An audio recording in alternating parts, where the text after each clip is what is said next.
Tenemos ahorita la presentación entonces con Ricardo Becerra, él también es economista, lo siento. Él es el presidente del Instituto de Estudios de la Transición Democrática, el IED, y ha sido, no sé si estás todavía como secretario ejecutivo del Consejo Consultivo, pensando en México, está en su momento también coordinó la, la comisión de reconstrucción después de los sismos. Fue subsecretario de Desarrollo Económico, ha tenido una experiencia, tanto también en el gobierno, en la gestión, la implementación de acciones, pero siempre pues, ha sido una persona que se ha caracterizado por un referente también de la izquierda y de pensar en la transición democrática. Fue coordinador de asesores en el INPE. Le queríamos, Ricardo, contigo que trajeras este tema porque si nos colocamos en los 70s, 80s, 90s, vivimos una transformación en México hacia el camino hacia la democracia, le llaman la transición democrática. Pero también son los años en que llegaron las políticas ambientales. En un contexto de que el mundo global lo estaba facilitando, la primera cumbre de Estocolmo y después, por supuesto, la cumbre de Río, pero que en el país yo no podría imaginar, con la experiencia que nosotros tuvimos en su momento, y en esa época, pues teníamos la edad de lo que los chicos tienen aquí, de cómo hubiéramos podido construir las políticas ambientales, las instituciones, las leyes ambientales, si no hubiera habido un proceso de transición democrática.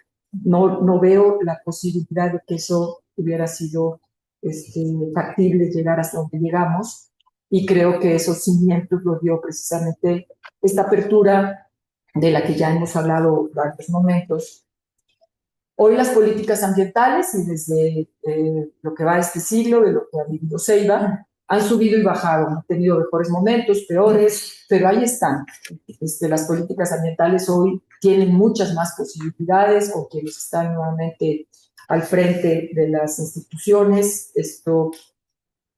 Pero ¿y la democracia? ¿Dónde se nos quedó? ¿Dónde se nos perdió? ¿En qué estamos? ¿Cuáles son las opciones? ¿Qué pasa con los partidos? ¿Qué pasa con la sociedad civil? Y eso sería un poco la idea que quisiéramos aquí, que nos pusiéramos en la mesa. Gracias, Ricardo, claro, por haber aceptado. Al contrario. Bueno, buenos días a todas, a todos. Cuando vengo a Ceiba, es inevitable recordar a Rosaura Cadena, que era integrante de CEBA, como del Instituto de Estudios para la Transición Democrática. Así, cuando redacté esto, me acordé mucho de ella, en su memoria. Bueno, normalmente este tipo de intervenciones, bueno, arrancan con agradecimientos educados para convocantes y organizadores. Esta vez, sin embargo, arranco yo con un saludo entusiasta, celebratorio del medio cuarto de siglo de esta organización tan singular en su agenda, en su disciplina, en su forma de trabajar. Una organización que admite una pluralidad de visiones políticas vertebradas en la convicción, la conciencia ecológica y anclada en el conocimiento científico riguroso y más actualizado. Puedo decir mucho más, pero no fui convocado a eso. Solo reitero la rareza del organismo cuya existencia de un cuarto de siglo hoy estamos celebrando. Felicidades, Ceiba, felicidades por todo, empezando por el muy afortunado nombre y acrónimos que le acompañan: Centro Interdisciplinario de la Biodiversidad y Ambiente. Muy bonito. Me han invitado a exponer una visión del trabajo del ecologismo en un contexto político determinado, el que produjo la transición democrática mexicana. Para hacerlo, creo que será necesario voltear la Inquisición, ha hecho Julia, y más bien obligar a que los integrantes de Ceiba, Julia Carabias, Enrique Provencio, Germán Martínez, Antonio Azuela, muy largo, etcétera, Luis, respondan un par de preguntas cruciales para entendernos. ¿El proyecto Ceiba hubiese sido posible en otro contexto que no sea el que produjo la transición democrática? ¿Es Ceiba, al menos en parte, hija de un ecosistema que ofrecía las condiciones de adaptación y sobrevivencia para una acción ecológica tan relevante como excéntrica? Me explico. Ceiba obtuvo y mantiene una existencia legal acreditada plenamente, con programa y estatutos envidiables, ya los quisiera el IETD.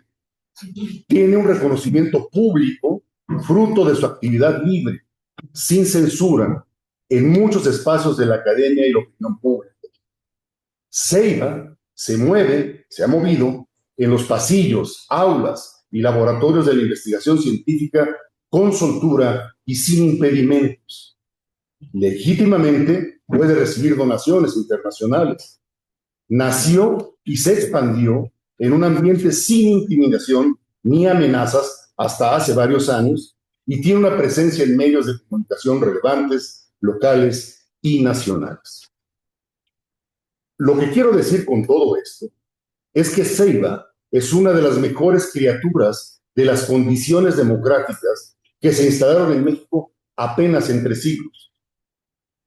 La cosa viene a cuento porque se ha desdoblado una discusión pública acerca de la transición y de la democracia mexicanas precisamente ahora que se extingue ante nuestras narices.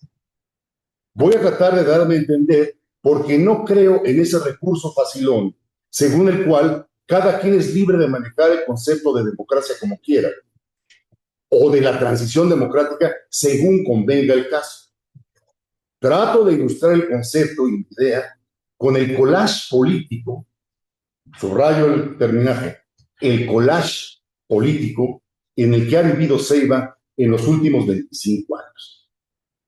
Ha crecido en una sociedad capaz de organizar y regularizar la celebración de elecciones periódicamente para elegir los cargos públicos, protagonizadas por partidos nacionales, con reglas claras y autoridades imparciales, es decir, en una sociedad que cumple un requisito crítico de la democracia.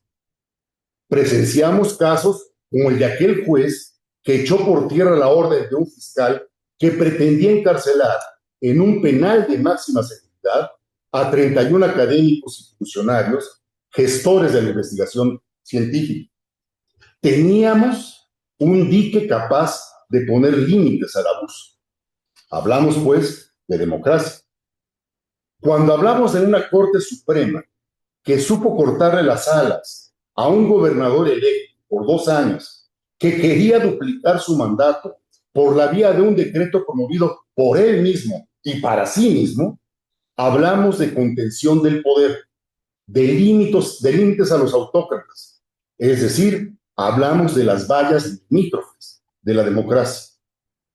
Cuando se celebran elecciones a las cuales los ciudadanos acuden en masa para voluntariamente cuidar y contar los votos de sus vecinos en un ritual trianual que se ha vuelto común y parte de los actos cívicos de millones, hablamos de democracia. Cuando una universidad pública ejerce su libertad de cátedra y de investigación, sus maestros o profesores se adscriben a distintas corrientes de pensamiento y con las armas de la razón y el pensamiento debaten con el poder público o con la oposición, hablamos de un ambiente democrático. Si una organización decide libremente abordar y escudriñar un problema crítico de la sociedad o la política, de la ciencia o del medio ambiente, estamos ante una libertad ejercida, un ejercicio democrático. Si las funciones del ejército están claramente definidas y sus acciones se sujetan al poder civil, estamos ante una prescripción democrática. Cuando es posible conocer los contratos millonarios de cualquier obra pública, hablamos de acceso a la información, un derecho humano internacionalmente consagrado por las democracias del oro. Cuando los habitantes de un paraje o una organización de la sociedad civil exigen conocer el dictamen oficial del impacto ambiental de una obra por edificar y una institución garantiza ese derecho, estaríamos hablando de condiciones democráticas.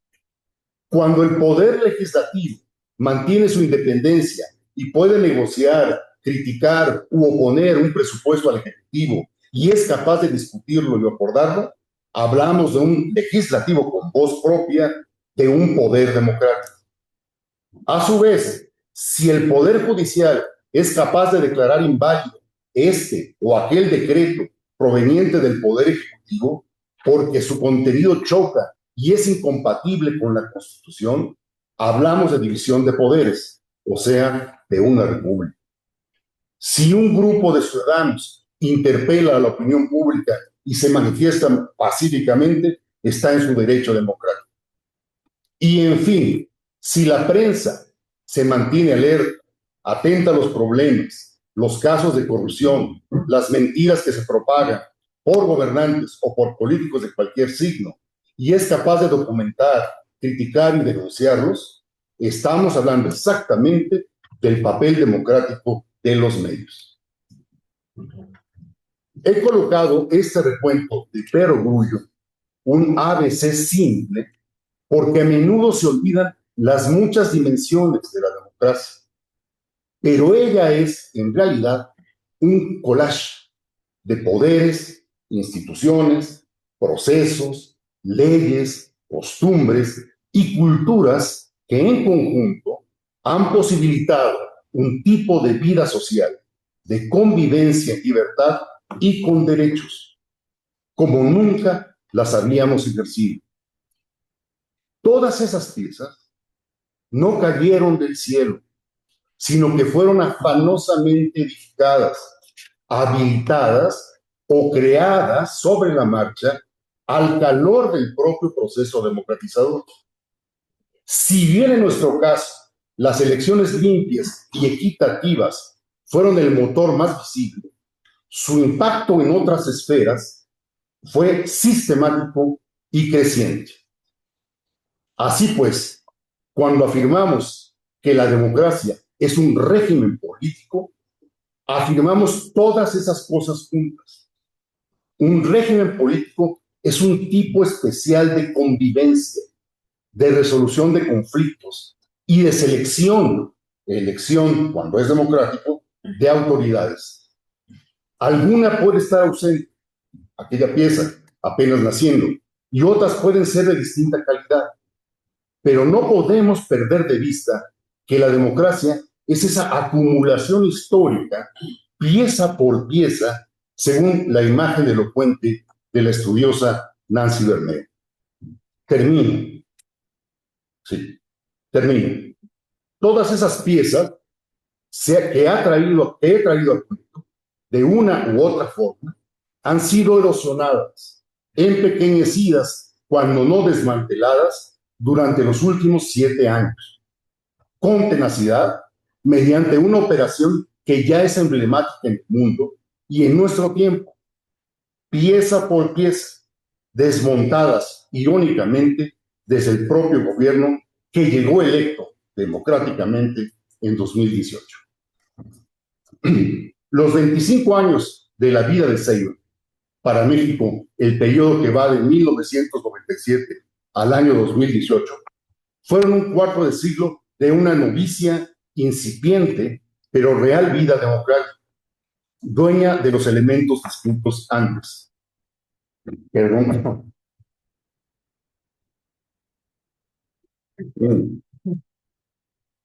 Una democracia que coincidió con un periodo de bajo crecimiento económico, alta concentración de ingreso y pobreza nunca superada, porque el propio arreglo económico la producía.